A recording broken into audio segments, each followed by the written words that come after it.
Esther and welcome to my kitchen!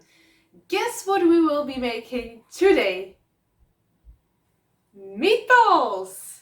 Yes, indeed! Again, meatballs, because meatballs are the best thing in the world. They are comforting, they are juicy, they almost melt in our mouth. They're just incredible! Today we are making the Swedish meatballs. Let's start.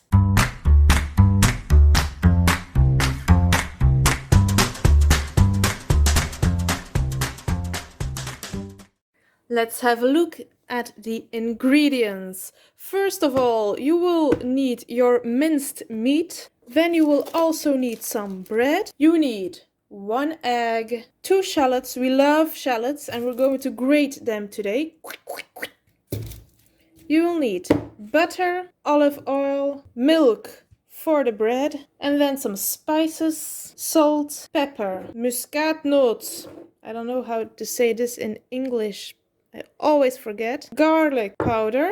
I'm going to spice it up with these two. Cinnamon, a little bit of chili powder, and cumin. When we make the meatballs, it's always good to have a small bowl and a large bowl. The small bowl we will use to soak our bread in, tear it up, and then we will add some milk. Of course, you could also use a knife, but tearing is just very good to release that stress and that lockdown tension you are probably experiencing right now. Let's add some milk. I always smell if the milk is still good, but it's still good. Lucky me. Just add enough so everything touches the milk and it can soak. Now we will put this aside for later and we'll take out the big bowl. Let's put in our meat. It smells already delicious. I could eat it just raw like that, which I'm not going to do now. I am going to add the other ingredients and grate the onions.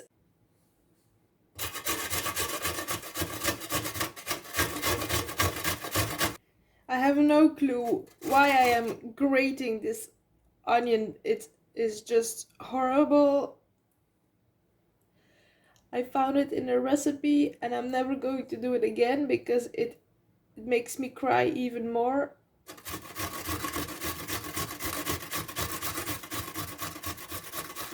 And I can even hurt my fingers, which I haven't done yet, but I feel it's very, very probable that I will do it.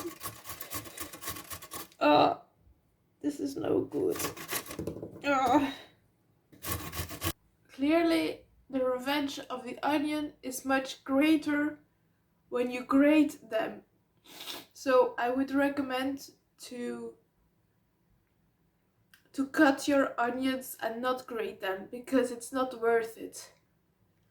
You get your tears and your snot all over it and it's just no good.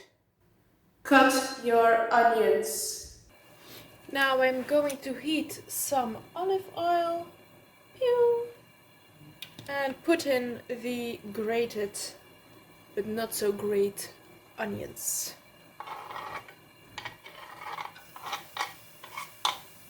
When you see that the onions are getting a little bit transparent, you can take them off the stove and let them cool down. I'm never going to repeat it again. It's just not worth it. Let's get back to the meat. We're going to add our egg carefully. Oops, okay. Check our bread. You squeeze out the milk. Make sure that you're not squeezing in a way that all the... oh, fuck. And I spilled the milk. So make sure that you squeeze it out without putting the milk everywhere. Now I am going to add the spices, salt, a couple of turns, also a couple of turns of pepper, half a teaspoon of muscat nuts, cinnamon, cumin, some chili powder, and half tablespoon garlic powder. And we're also going to add our shallots. With your hands is the best actually, because you can do it very gently. You don't have the feel of it if you do it with a spatula. So just wash your hands and do it with your hands. It's one big meatball. Now I am going to form smaller meatballs that I will bake in a pan. I used the same plate I used for cutting the onions, and I'm just going to turn it around. Today I'm making the meatballs a little bit smaller than usually, about this size.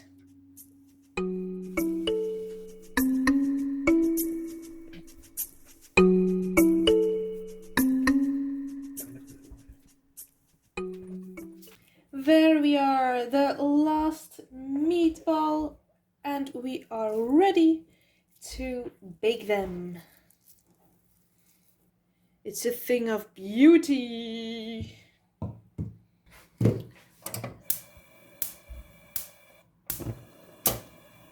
Again, we are using some olive oil, and now we'll also add some butter, because butter, my dear people, butter is taste. The butter, the better. Een beetje vet is geen blad. Actually, I forgot to tell you, but in Dutch we don't say meatballs, of course. We say ballekes. Ballekes. And now I'm going to put them gently in the pan. Gently turn them around so all sides get baked. Voila, here you go. And there's no need to bake them completely, because in the end we're just going to put them for a moment in the oven so they can continue baking with the sauce, and they will absorb the taste of the sauce and it will be delicious. Believe me. We're getting more and more hungry, so I'm going to prepare the puree. We have the potatoes here. We're going to take off the peel. We're going to peel them and make a puree. Did you know that saying puree is actually a kind of swear word in French? When you are doing something and you just failed, you could say, ah, purée. Je me suis trompée, purée. So we have our potatoes here. You try to get them all in an equal size, so maybe you will have to cut them in two. This, we're going to rinse them quickly, put some water with it and put on the stove. For the sauce, we will start with a roux. For that we will need some butter, real butter of course, some flour and a bouillon, beef bouillon. After which we will add our cream, salt and pepper and this sauce. Let's start. Now I'm going to add butter for the sauce. A good quantity of butter because we want a lot of sauce. And once the butter is melted, we're going to add some flour and we'll check the thickness of our sauce. But it's not yet a sauce.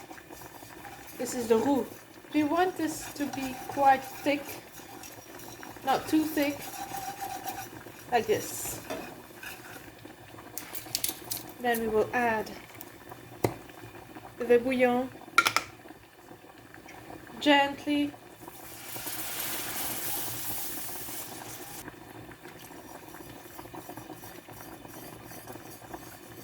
You don't want any clumps in it. As you see, I've added about 400 milliliters of bouillon, and it has a very nice look. I didn't put the heat too high because I don't want to lose control over it. I don't want to lose control over the sauce. No, I don't want to. Okay, let's add some spices. Salt, pepper. So now we're also going to add this mystery sauce. Mystery sauce. Look at these little bubbles. Now I'm going to check my potatoes. You take a fork and you choose a potato and stuck it in. Hopla. Oh yes. Perfect. Now I will add the cream. Let's have a taste.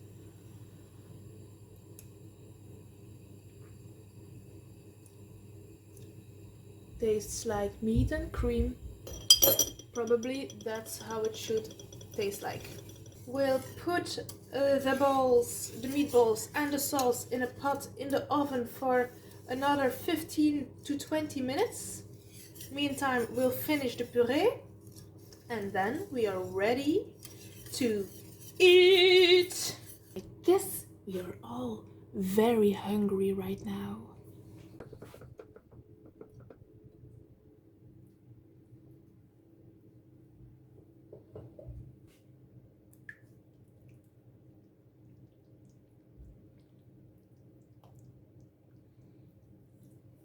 And we'll cover it and whoops, it goes into the oven.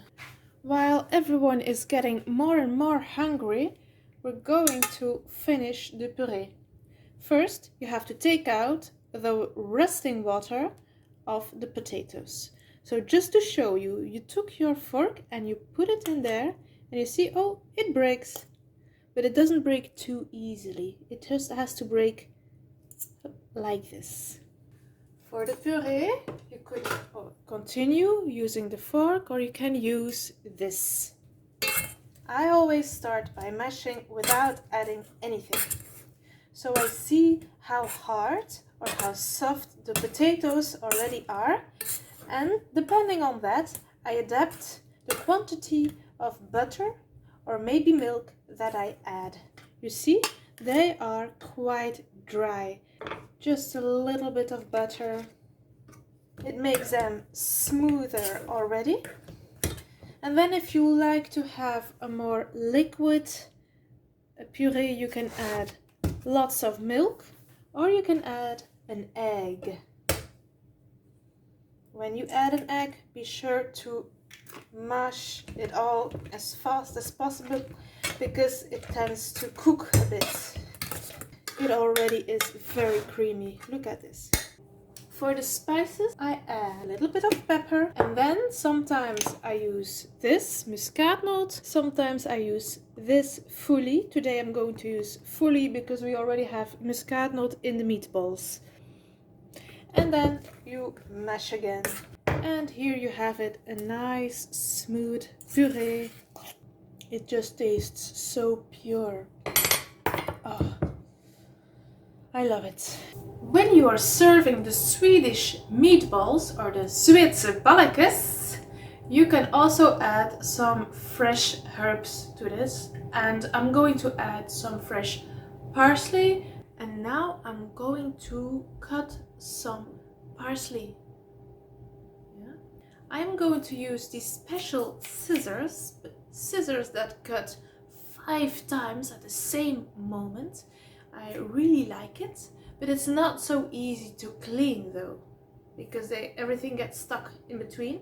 But when you are cutting fresh herbs, it goes very quickly and it's rather safe too.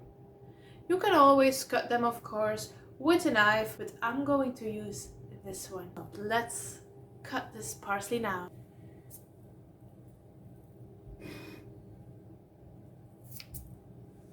And we have some fresh parsley to put on top of our meatballs and puree.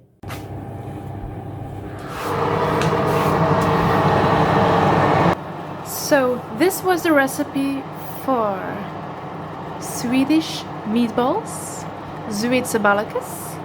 I hope you enjoyed it, and I'm really looking forward to see you again with my next video, probably about a different kind of ballekes.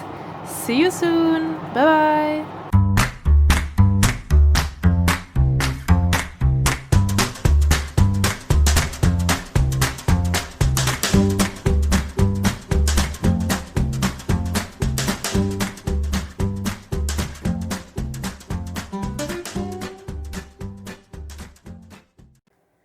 So the time has come and we are going to serve the Swedish meatballs, the Zweedse ballekes.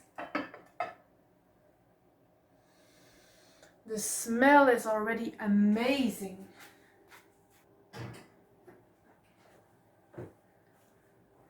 We will start with serving the mashed potatoes, or the puree as I like to call it. And now it is time for the meatballs. We have a lot of meatballs for 2 people. Of course, depending on how big your appetite is, you can always make more or less meatballs. We have a big appetite. Now we will add a little finishing touch just to make it more like the French cuisine. Some parsley here and some parsley there. And that's how you serve Swedish meatballs. Let's have a taste.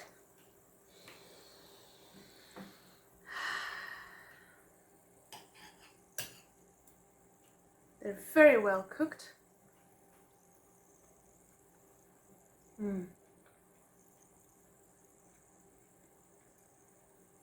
They're creamy.